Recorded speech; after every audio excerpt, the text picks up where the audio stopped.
Bom dia, meus amigos. Estamos aqui novamente reunidos na quinta-feira maravilhosa, de sol no Rio de Janeiro. Todos rezamos muito bem na sinagoga hoje, foi muito agradável. E continuamos aqui o estudo tradicional com Titio Sami Goldstein.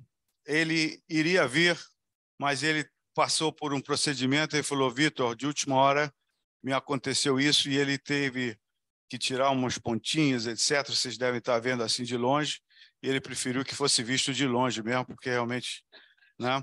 Mas o Sami, ele foi ex-presidente da ARI, ele é o vice-presidente da CHJC, é vice-presidente da ORT, é um super voluntário e acompanha, assim como o André falou, esse Minyan há muitíssimo tempo, e ele trouxe aqui uma das linhas mestras desse estudo, que é: quando a gente sair por aquela porta, a gente tem que estar levando alguma coisa. Se isso aconteceu, valeu a pena. Então, isso serve para quem está escutando, tentar buscar ensinamentos que sejam aplicáveis, e principalmente para quem está fazendo o estudo, que tentem buscar, sim, coisas históricas, etc., mas que no final isso seja uma coisa prática, um ensinamento prático de melhoria de vida, de melhoria da sociedade, da família, do trabalho, enfim, de melhoria, de crescimento. Então, depois de eu falar para caramba, Sami, por favor, está contigo. Estamos escutando bem aqui. Tá ok. Boker Tov, minha gente. Eu realmente fiz tudo o possível para estar com vocês aqui, mas não deu, não deu. Hoje, realmente, nesse feriadão bonito, eu apenas vou dar a vocês, não uma paraxá, mas duas paraxá.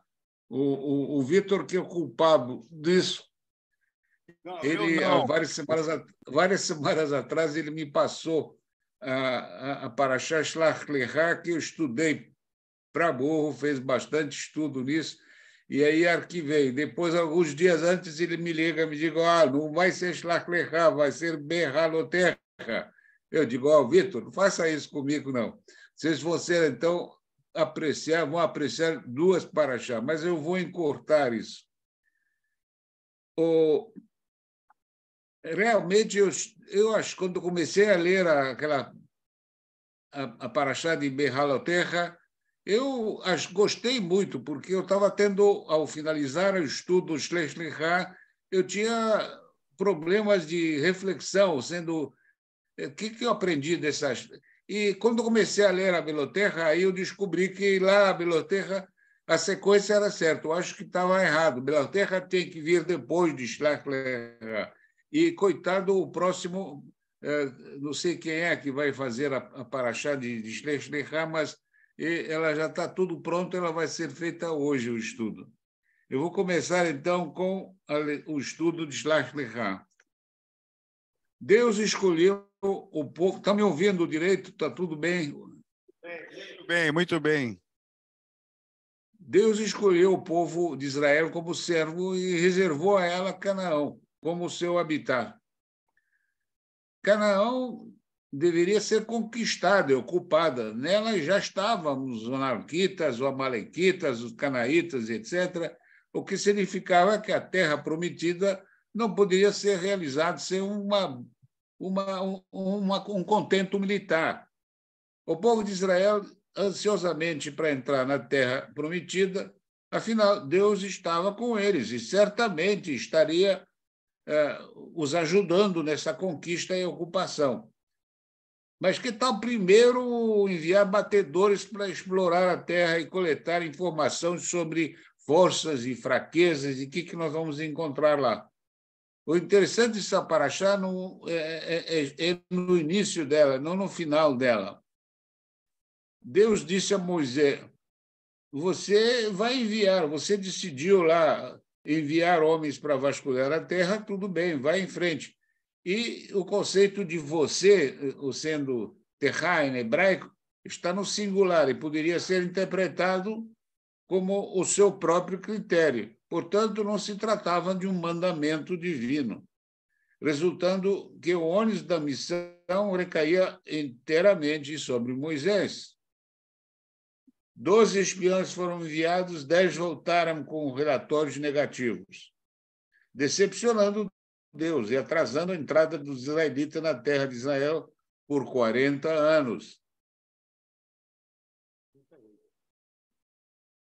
O resultado dos 10 relatos que relacionaram realmente era devastador.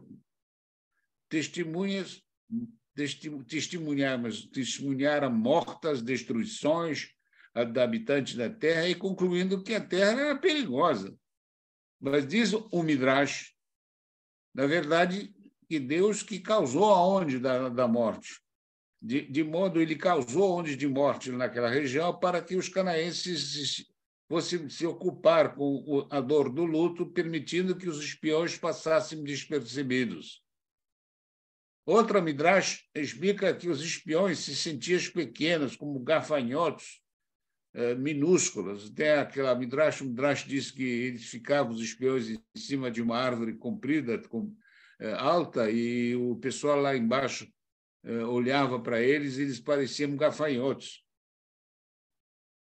Testemunharam muitos funerais, mas não porque a terra era inóspita. O erro de avaliação negativo não foi o resultado de uma má intenção, nem medo, nem falha de fé, mas sim por um erro de cálculo por parte de Deus.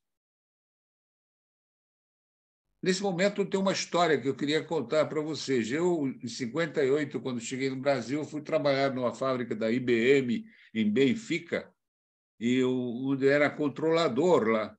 E o gerente, naquela época, era um italiano e por afinição, havia uma igreja em Benfica, que tem até hoje, que era dirigida por um padre chamado Padre José. O Padre José era muito esquerdista, muito de origem bem vermelha, e ele sempre chegava na fábrica de tarde, sentava e conversava com o gerente geral e comigo.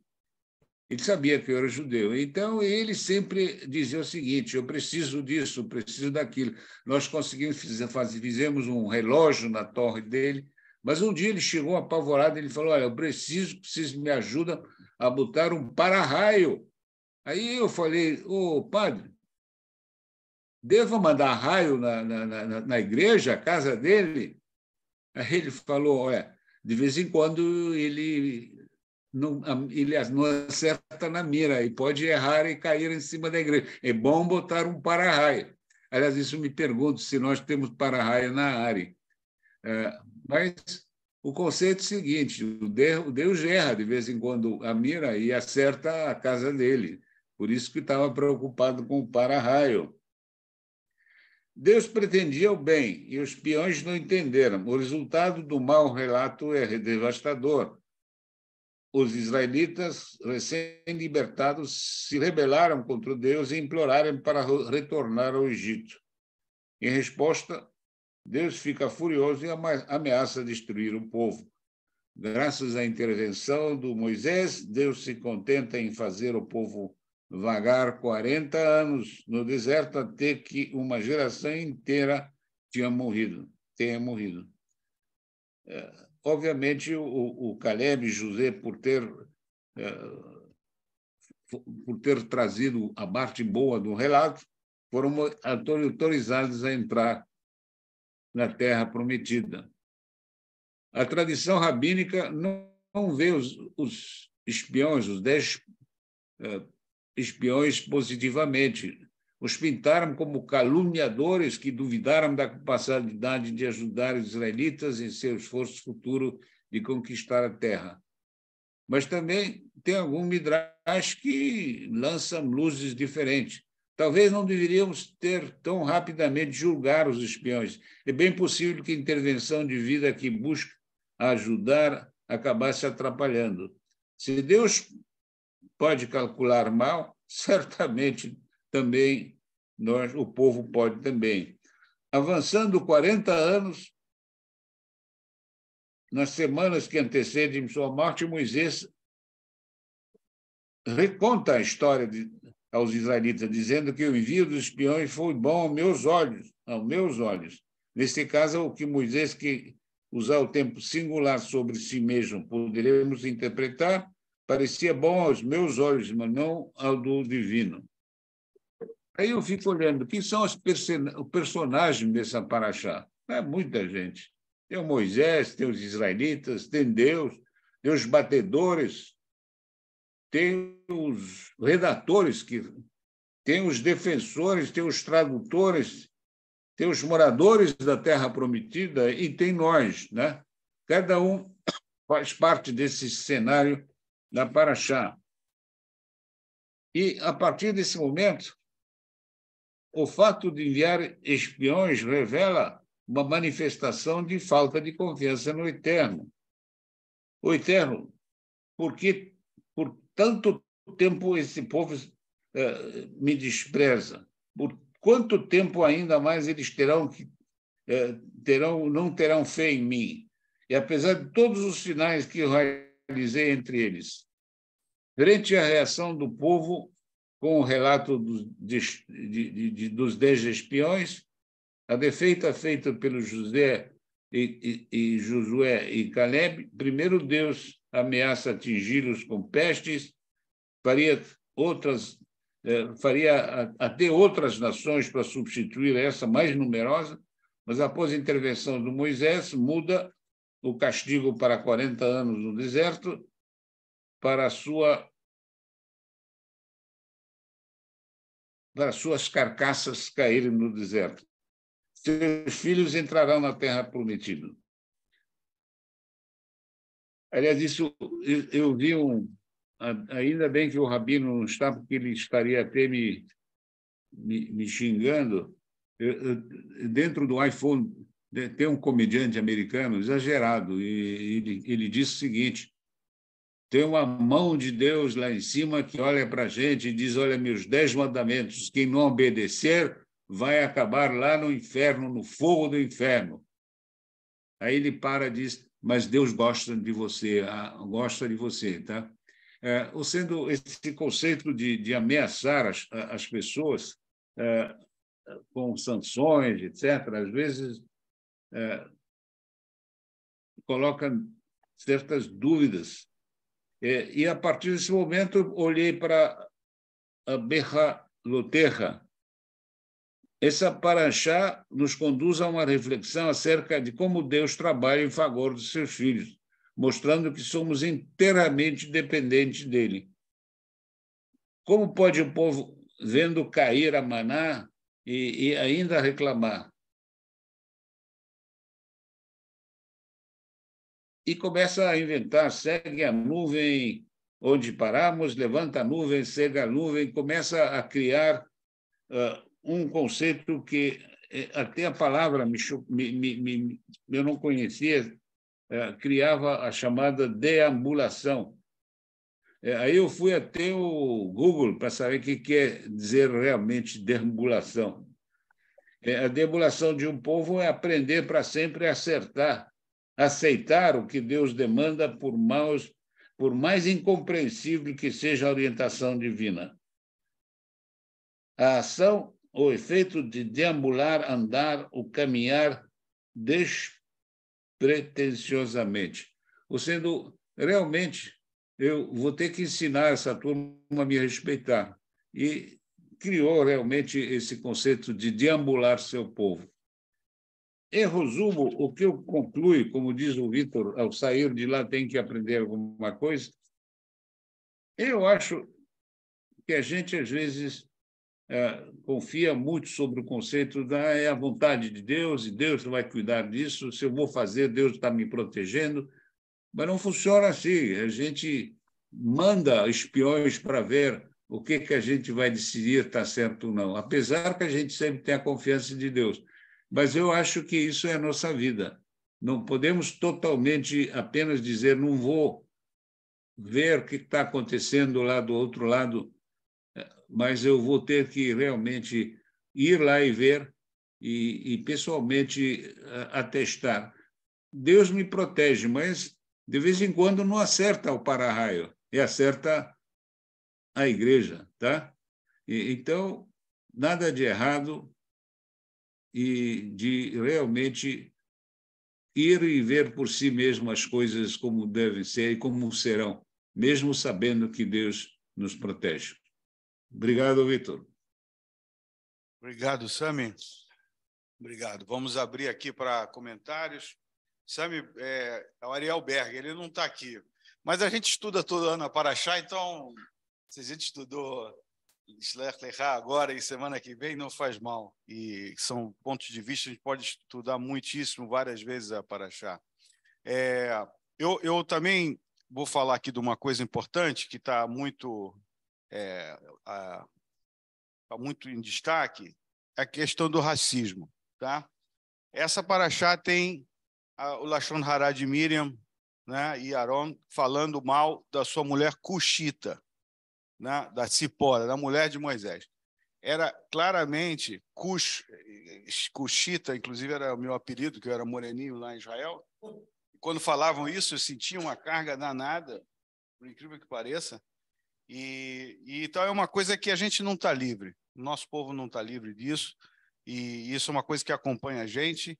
E é uma coisa que a gente tem que realmente se policiar e tentar acabar com isso. Né? Eu bato palmas para esse rapaz, Vinícius Júnior.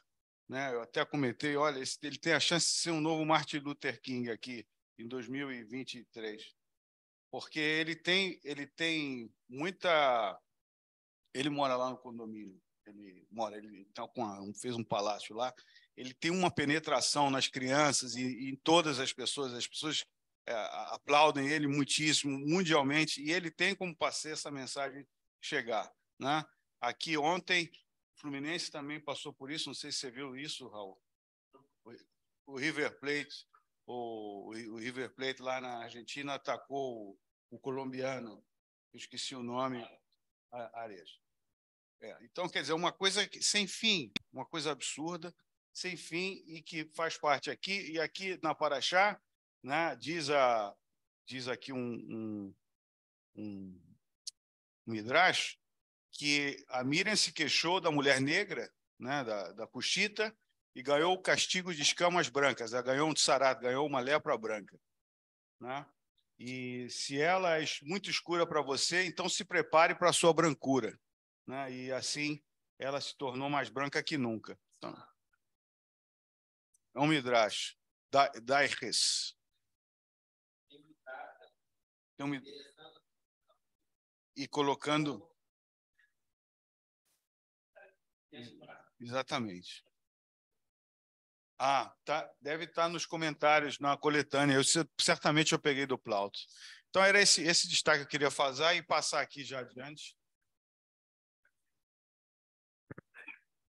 Agora você me pegou de uma surpresa incrível. Eu vou falar por quê, mas primeiro falar para o Sam a história do deambular, ok?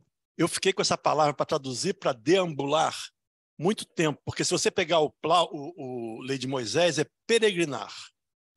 A ideia é que eles andaram no deserto. Posso falar uma coisa? Quem escreve muito deambular é médico. Eu sei. Então, eu tenho uma médica em casa. Então, médico não fala andar, fala deambular. Deambular. Você vai daqui para lá, daqui para lá, daqui para lá. Então, é justamente...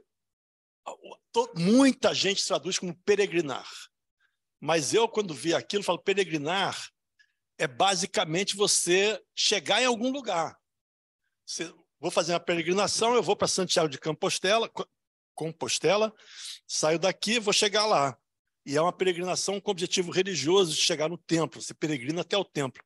Não era o caso, então eu fiquei muito tempo tentando descobrir que palavra eu usava para esse negócio de andar para um lado e para o outro, até que realmente os meus médicos, eu não sei se agora é o Ilan ou a Marina, falam, isso aqui é deambular. E aí a gente usou deambular, e o cara tinha traduzido para peregrinar. Eu tive que olhar todo o texto para ver onde ele botou e troquei tudo para deambular. Mas é interessante isso, né? Mas é uma palavra muito usada no jargão médico, né? Eu acho que essa paraxá, o desafio é o seguinte, Sami, esses espiões, eles vão lá para quê? Porque Deus, teoricamente, conhece o que está do lado de lá, né? Deus sabe. Deus podia chegar para a galera e falar, galera, vai que dá tudo certo. Não, esse espião é para você. Ele manda os espiões para ver exatamente aquilo, se a gente tem o otimismo necessário para sustentar uma conquista, né? Se a gente sai com pessimismo, não vai chegar. Então, você espiona para o povo. Foi para medir como você está, o teu clima institucional, tá certo? Que você conhece isso da IBM. Teu clima institucional. Com esse clima, você vai conseguir ganhar o jogo? Não vai, não. Então, fica aí, espera, vai treinando para ver se você consegue entrar em campo e ganhar um jogo num certo momento, né? Os espiões são os espiões para o povo se medir, e não para Deus saber, e nem para falar o que ele viu, é para ver o que você realmente, como você realmente sente. Agora, eu acho, quando eu li isso hoje de manhãzinha, inclusive o comentário do Joseph no boletim na quinzena da ARE, eu acho que a gente está hoje numa situação muito igual a essa dos 38 anos no deserto, com relação à inteligência artificial. Ok? A inteligência artificial é algo que a gente está morrendo de medo, é desconhecido, então a gente tem medo. A Paraxá, tanto a Be'alot Terra como a Shlach Lecha, fala muito do medo do desconhecido, porque o pessoal queria voltar para o Egito, porque lá estava meio complicado, porque não sabe. Então, como é que a inteligência artificial, o que vai acontecer? Muita gente, inclusive gente inteligente, ou pelo menos gente supostamente inteligente, gente que muita gente acha inteligente, como um deles, que eu gosto muito de encher o saco, aquele Yuval Harari, escreveu um livro muito bom sobre o passado, tudo que ele escreve sobre o futuro dá errado, mas ele é bom profeta do passado, bom mesmo. Ele fala, não, isso aqui vai dar tudo errado, isso aqui vai ser um desastre, não sei o quê. Eu acho exatamente o contrário. Eu abri uma empresa de previsões para os próximos 100 anos. Quem quiser previsão para 100 anos pode me contratar, que eu faço, e garanto dinheiro de volta se você não der certo. Tá certo? Claro, depois, para ver se dá certo. Previsão para uma semana, o cara tem que ser maluco de fazer, né? Não. É a dos 100 anos, Só detalhe, hein, pessoal que tá online, a devolução é só daqui a 100 anos, não tem prestações para receber de volta, não. A inteligência artificial vai criar um crescimento de empregos e de trabalho exponencial, assim como toda a revolução tecnológica que teve até hoje criou. Quando a gente saiu do cavalo, tá certo? Para o motor a explosão, subiu assim o desenvolvimento, a pobreza diminuiu, o emprego aumentou, os salários aumentaram. Mas ainda tem pobre. Os 20% mais pobres sempre vão ser 20% mais pobres. Isso é uma coisa que matematicamente sempre vai ter 20% mais pobre. Não dá muito para tirar. Mas só aumentou. O que vai fazer a inteligência artificial? Vai valorizar um trabalho mais criativo. Vai exigir que o humano seja mais criativo, né? Porque para fazer coisa repetitiva, o computador vai fazer realmente. Automatiza. Realmente vai ser isso. Então, eu cada vez mais acho que tem muita gente falando, tem que parar, tem que suspender, tem que não sei o quê, vai dar tudo errado, vai ser igual esse pessoal. Quando eu li isso aqui, eu falei, é igualzinho. Não vai dar certo, vamos ficar onde é que a gente está, vamos proibir de ter, vamos voltar para o Egito. E, cara, a gente vai... É tudo medo da insegurança, não é? Do que a gente não sabe para onde vai. Eu analiso bem diferente. Agora, só uma última palavra sobre o racismo. Eu escrevi um editorial para Advarim, que eu ainda tenho que dar uma revisada, falando que essa história do Vini Júnior é tudo menos racismo. Certo? Tudo menos. Esse mesmo cara que xinga ele, que é um xingamento sério, grave, com conotação racista. Não tem a menor dúvida disso. Que xinga ele, aplaude os jogadores negros do time dele. E aplaudiria se o Vini Júnior for jogar no time lá não sei de onde, vai aplaudir. Não é racismo, é uma truculência clubística que existe. Racismo é bem diferente, tem discriminação, generalização, não sei o quê. Agora, não estou dizendo que seja bom, mas não é racismo. Inventa outra palavra. Essa já está tomada.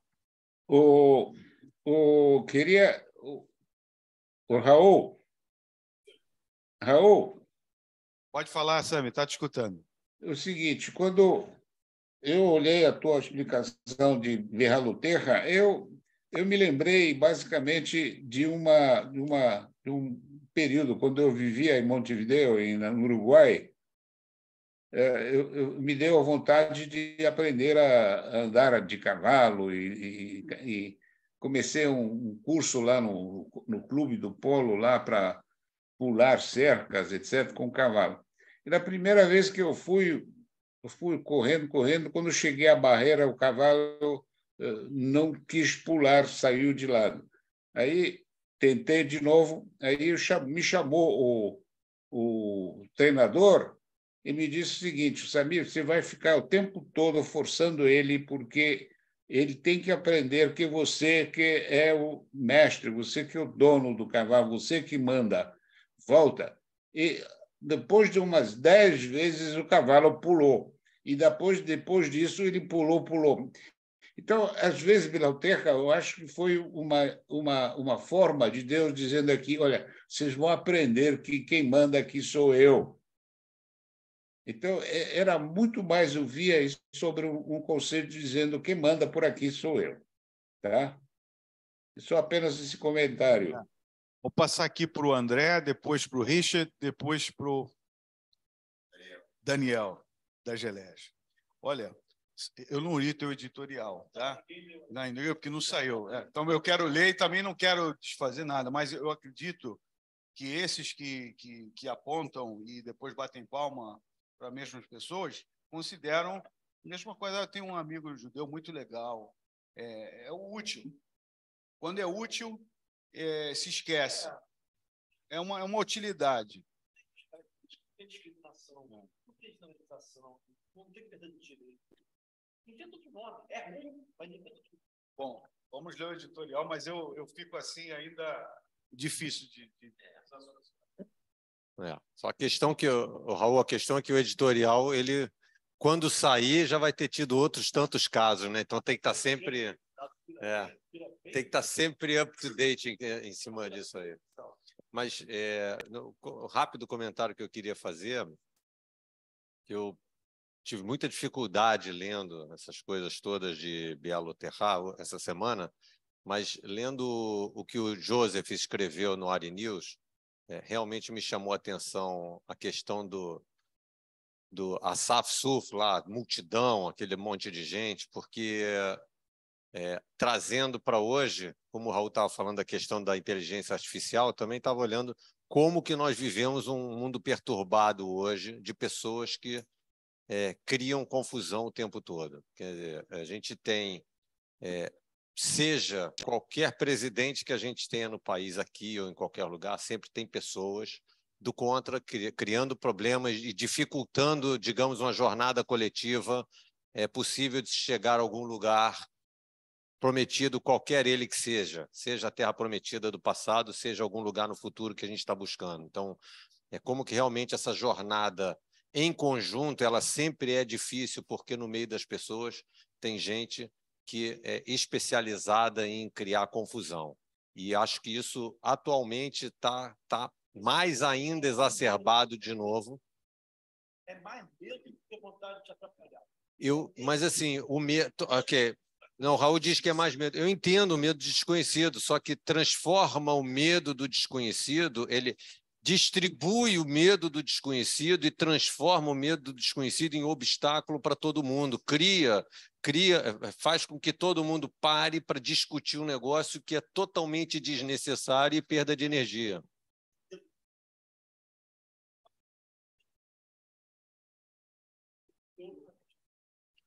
Mas não tem uma incerteza com relação ao status quo?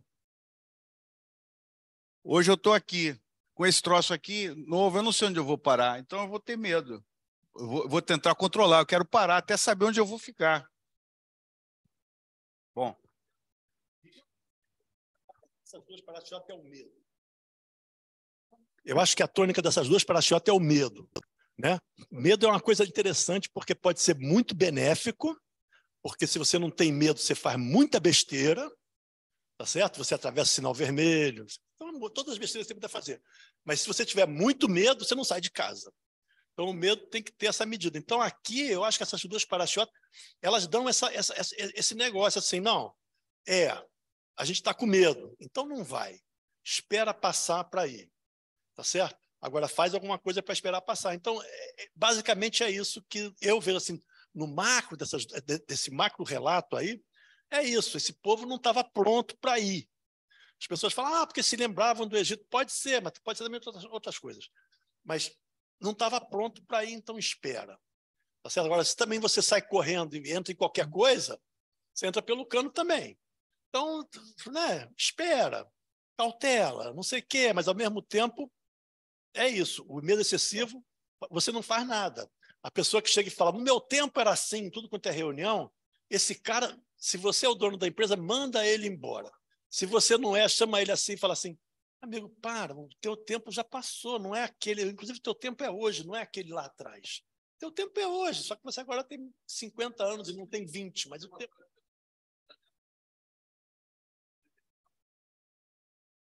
Não tem mais geral, espere, get over it, né? Então, essa paraxá tem muito isso. E nós queremos voltar para o Egito. Nós não queremos para não sei o quê. É complicado. Eles são... é muito interessante do ponto de vista... Agora, Daniel quer falar. Sim.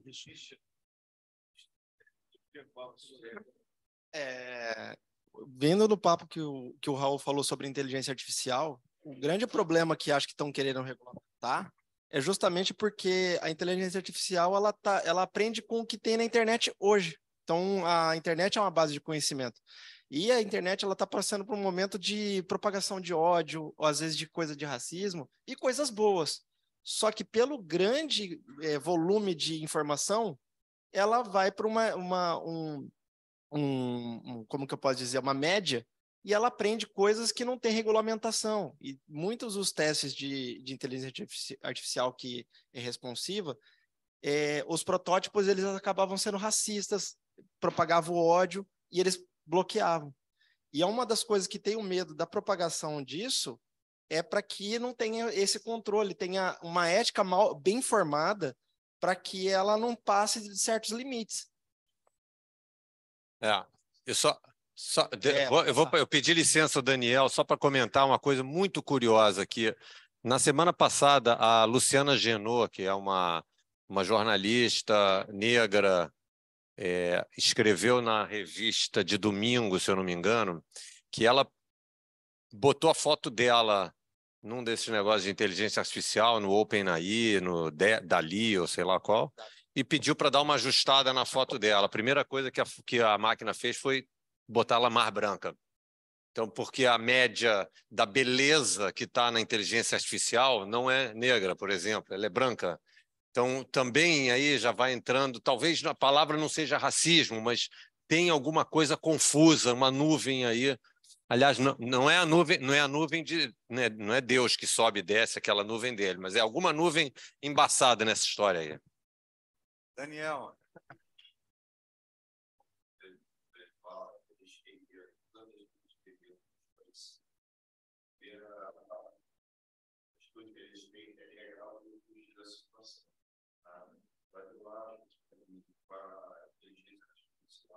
Liga o microfone. Vai ligar, Sami. Não. Oi. Melhorou agora? Melhorou? Melhorou. O que acontece? Toda vez que a gente tem um medo, ou a gente corre para enfrentar, ou a gente se esconde. Tá? E com a inteligência artificial está se tendo esse medo inicial. Por quê? A gente já teve muitos filmes há mais de 20 anos falando de dominação, extermínio da raça humana. Tá? Mas a gente tendo controle, tendo consciência do que a gente faz, a gente pode utilizar a favor. Como o Richard falou, a internet é boa? É boa. Ela tem um lado bom e um lado ruim. Só vai depender da maneira que a gente interpreta as informações que são colocadas ali. Eu estava vendo uma entrevista num podcast e um psicólogo falou assim, meus filhos não vão ter telefone celular até 15 anos.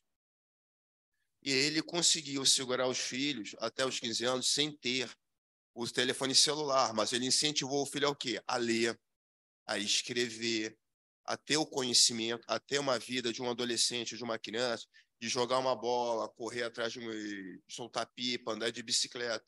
Que hoje em dia, a única coisa que eu vejo negativa na parte de tecnologia é que o relacionamento que a gente se tinha quando pequeno, de jogar bola, de entrar em casa só na hora de tomar banho ou comer, acabou. Que hoje a maior parte das crianças ficam trancadas dentro de casa, colado numa tela. Aí, quando você põe para se socializar, elas ficam sem jeito.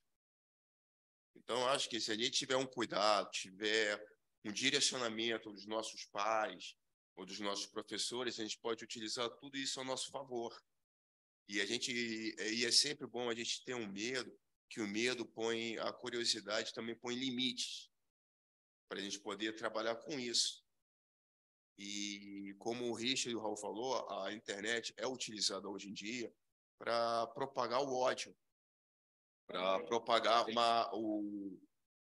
mentiras que se tem sobre guerras, sobre quem disse o quê, como falou, quais foram as palavras utilizadas. Eu acho que a gente tem que saber filtrar, tirar o que tem de melhor e utilizar ao nosso favor, e não denegrir uma coisa que possa vir salvar vidas, ou até mesmo diminuir o horário de trabalho, criar novas tendências ou tipos de cirurgias.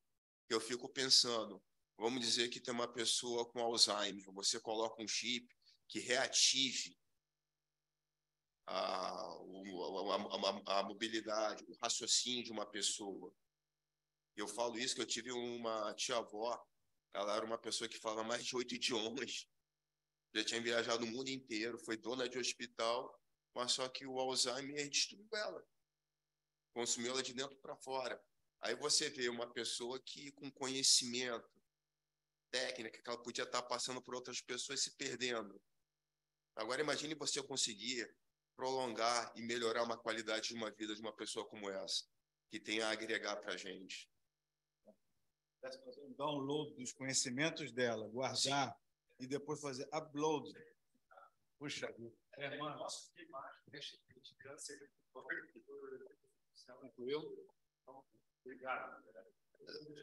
Sami, eu tenho sentido falta de você aqui na nossa presença e eu vou lhe provocar um pouco. Num estudo anterior, você tinha colocado que a gente tem compromisso com Deus e você questiona qual é o compromisso de Deus conosco.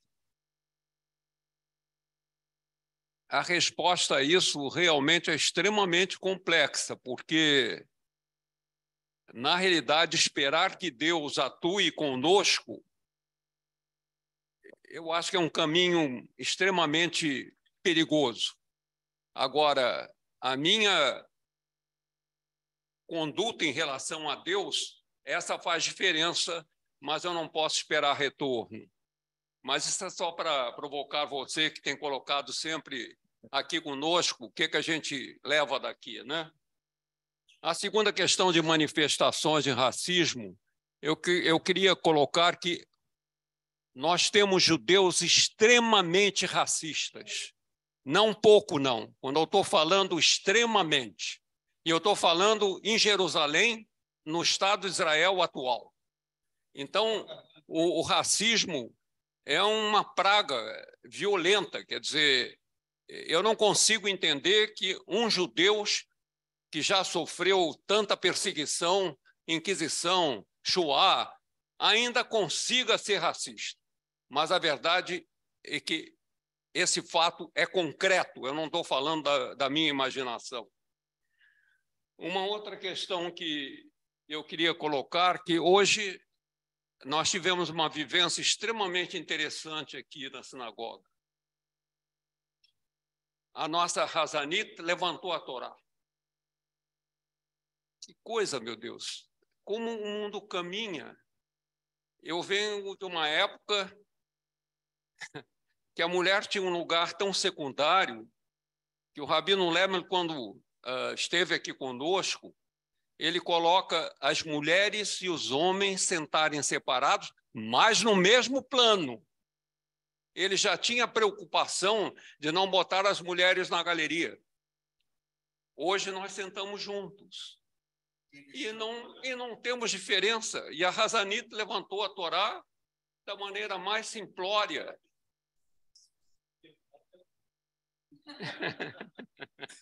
Quem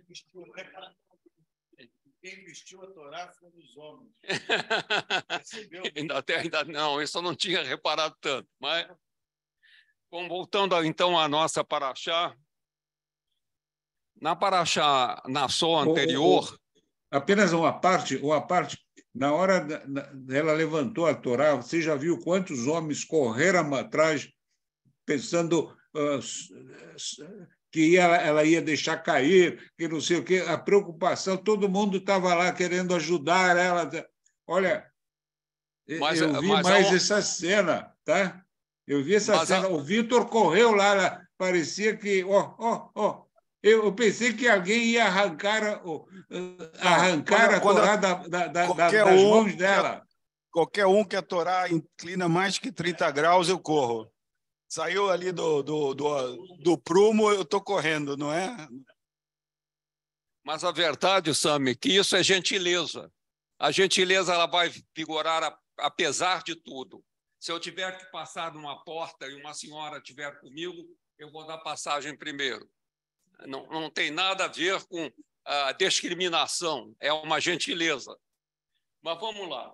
Na paraxá anterior, Nassó, tem uma posição que é realmente difícil de entender.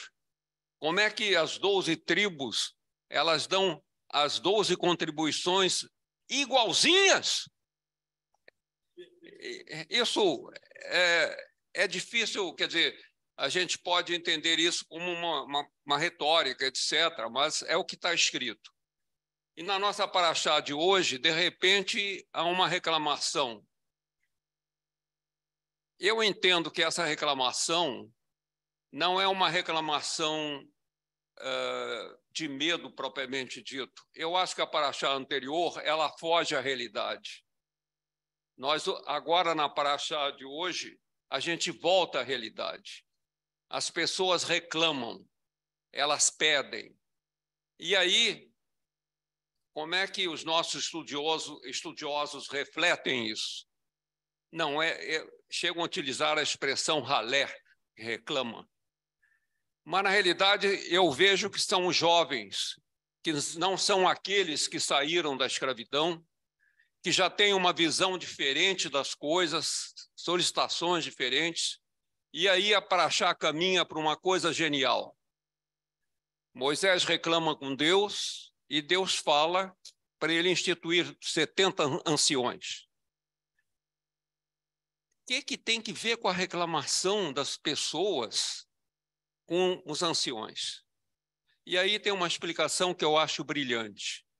É que, na realidade, a grande liderança de Moisés para a nova geração precisava de outra liderança, outra maneira de encarar e uma outra compreensão. É isso que eu queria colocar da nossa paraxá. Vinha. Obrigado, Germano. Já está.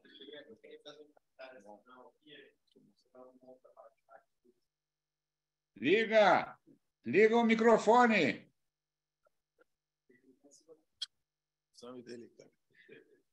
Clicar e segurar, ok.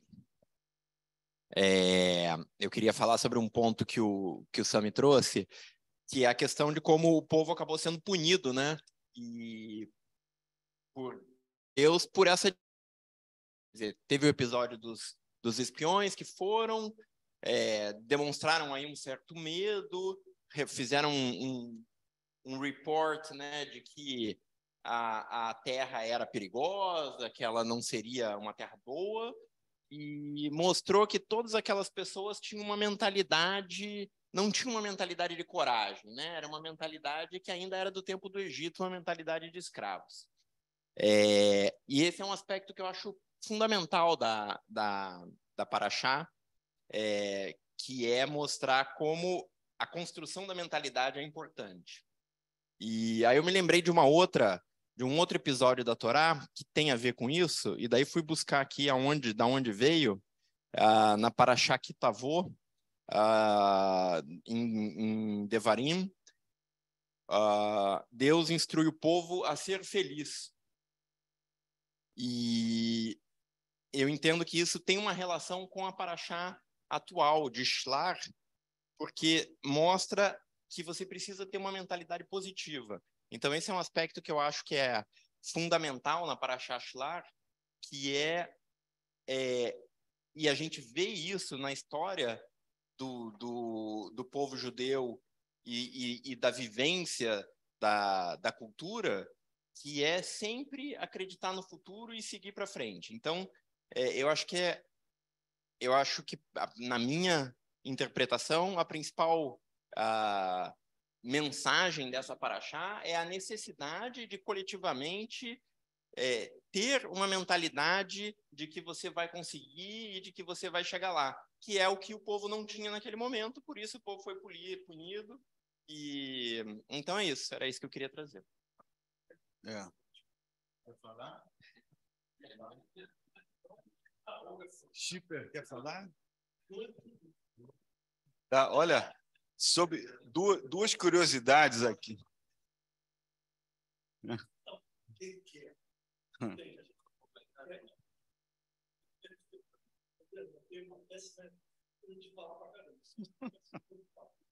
Eu tô entrando na mesma linha, mas tem duas curiosidades aqui muito legais. E o povo reclamava, né, que era só maná, que não tinha carne. E aí deram carne ad nauseam. Até sair, ninguém aguentava mais. Inclusive, tem um lugar que ficou marcado, que é o túmulo dos desejos, Kivrot Haftavar. Então, quer dizer, a resposta de Deus foi, tá, vocês querem carne? Então vocês vão ter carne até não aguentar mais. É você ir no rodízio e sair de lá não querendo ver. Eu me lembro de uma vez que eu fui num churrasco, o Luiz estava, que eu sonhei até com o boi, tanto que eu comia a carne. Eu dormia numa rede e sonhava com o boi pastando. Sobre essa questão dos espiões, eu não vou falar agora, vou deixar para a semana que vem. Eu tenho uma teoria interessante, que 3 anos atrás eu desenvolvi isso, e até fiquei honrado que o Raul falou que ninguém nunca pensou nisso. Eu falei, poxa, que bom que o Raul falou isso.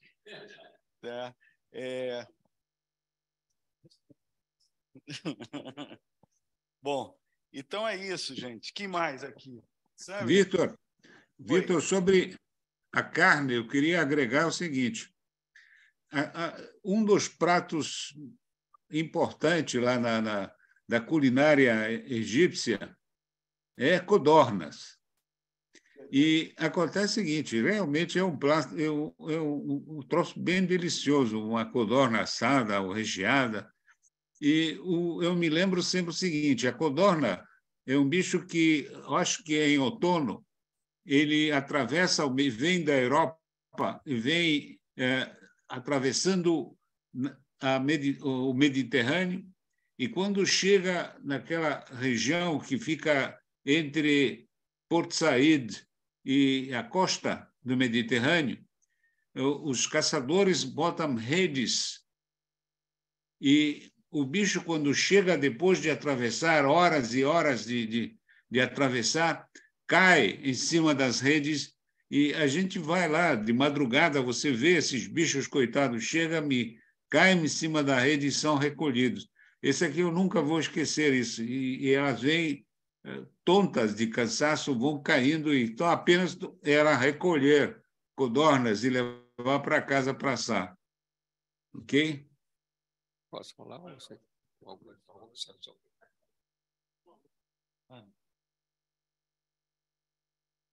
Não, pensando em tudo, bom dia a todos.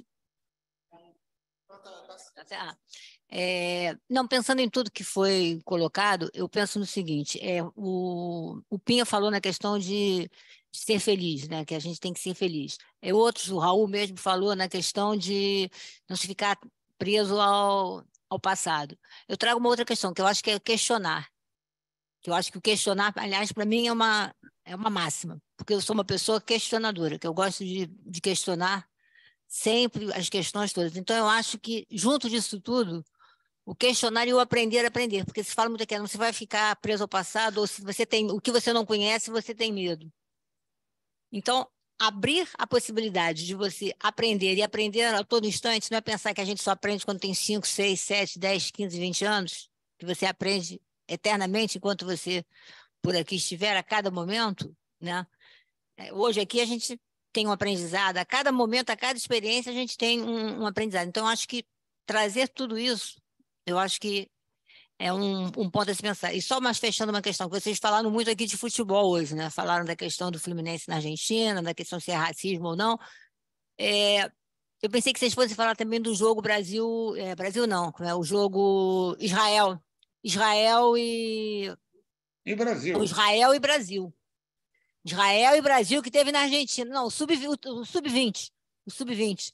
Eu acho que se a gente pensar no histórico desse jogo, né? Primeiro foi proibido de ter o jogo lá na Indonésia, né? Aí, pergunto para o Raul, aquela questão é uma questão de racismo ou não?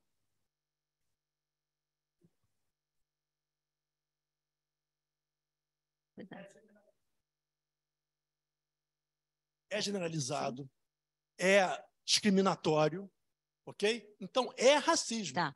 Aí, o que faz a FIFA? Vamos jogar na Argentina. Sim. Em vez de falar Indonésia, tu tá fora da FIFA, certo? E era para dar uma porrada legal, né? Tá fora da FIFA, acabou. Não, e antes disso, me parece que queria que o jogo fosse sem ser de Israel, né? Que fosse um time, como se fosse um evento FIFA, sem Israel, sei lá. Uma questão assim. Isso realmente é. Agora, quando eu faço um ataque pessoal, igual está na Torá aqui, o Arão e Miriam falaram mal da esposa do Moisés. Ninguém falou que é porque ela é coxinha. Não, e aí eu vou mais além. É porque ela é a esposa, a Tzipora. Eles não gostavam dela, certo? Uma coisa é você não gostar de quem você conhece. Eu não gosto do fulano, porque, agora, esse fulano pode torcer para o Botafogo, pode ser chinês, isso não quer dizer que eu não gosto dos chineses ou que eu não gosto dos botafoguenses. Eu não gosto dele. A outra coisa é falar, eu não gosto dele porque eu não gosto de nenhum botafoguense. Aí é racismo. Essa história do cara que morreu nos Estados Unidos, o George Floyd lá. Não processaram o policial por racismo, porque não conseguiram achar nenhum traço de racismo no policial. Acharam de violência, certo? Racismo não. O que nós fizemos, o mundo inteiro? Racismo. Não é. Então, se a gente não consegue qualificar o problema, a gente nunca vai ter a solução. Esse é o problema do editorial. Não, e aí eu volto para a questão do jogo. Vamos pensar no time de Israel. O time de Israel era um time diverso. Sim. Não, eu digo, e colocar, né, um time porque a gente vê, às vezes, em outros times, você vê brancos e afrodescendentes, em muitos times de vários países. Na França, por exemplo, você vê enormemente mais da metade, no mundo inteiro. E esse jogo do Sub-20 tinha essa diversidade toda dentro dessa questão anterior. Então, eu acho que é interessante se pensar, até a partir desse jogo, muitas questões que possam ser postas.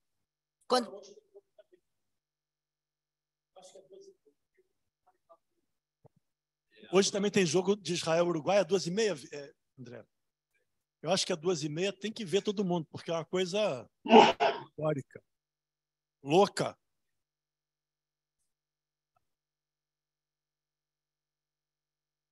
Não sei, eu sei que eu fiquei, esse jogo de Brasil, fiquei vendo na televisão israelense, que você tem site, né, de televisão israelense que passa ao vivo, era 1 minuto de delay para a Marina que estava vendo no escritório ao vivo lá, que também não era ao vivo.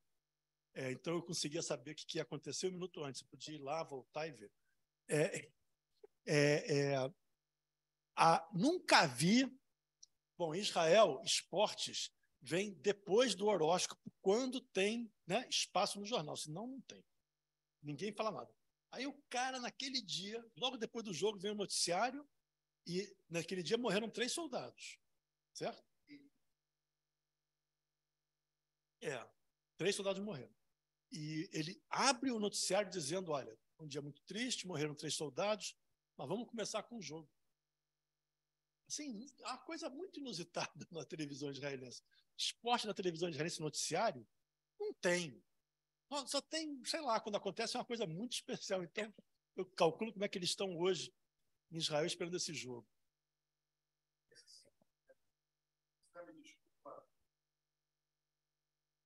Duas coisas. Primeiro, essa questão de se 30%, 40% do time é árabe, por que tem que 20% que seja fazer uma brahá e fazer quase os caras rezarem, porque não vai... Agora, sobre esses 3 soldados que morreram, uma era uma mulher. E no site oficial do Exército, não é isso? Não, no site oficial do Exército apareceu. No site, no... Isso. No jornal Haredi, uma vela. Quer dizer, ela morreu 2 vezes, pelo menos. Olha aí, Dvarim fala sobre esses assuntos. Sami, está avançado da hora, e até porque tem uma curiosidade. Quando a gente fala mais que 1 hora, não consegue botar no Instagram. Não me pergunta por quê. Então, a gente tem que fechar. Sami, faz umas palavras finais. Olha, eu agradeço basicamente essa oportunidade e lamento, realmente lamento não estar com vocês aí, tá? E a próxima eu vou tentar aparecer, tá bom? Ótimo, Sami. Depois, Lemar, tudo de bom. Então, vamos fechando. Um abraço a todos. Tereza Lankman nunca mais falou. Janete, Dona Clara Lerner, Nádia, Carlos e Benilce, lá no interior de São Paulo. Um prazer estar com vocês aqui e, enfim, saber que vocês estão juntos. Tá? Vamos lá. Bercata Amazônia aqui. Um abraço a todos. Boa quinta-feira. Shabbat Shalom. Shabbat Shalom. Para a gravação. Stop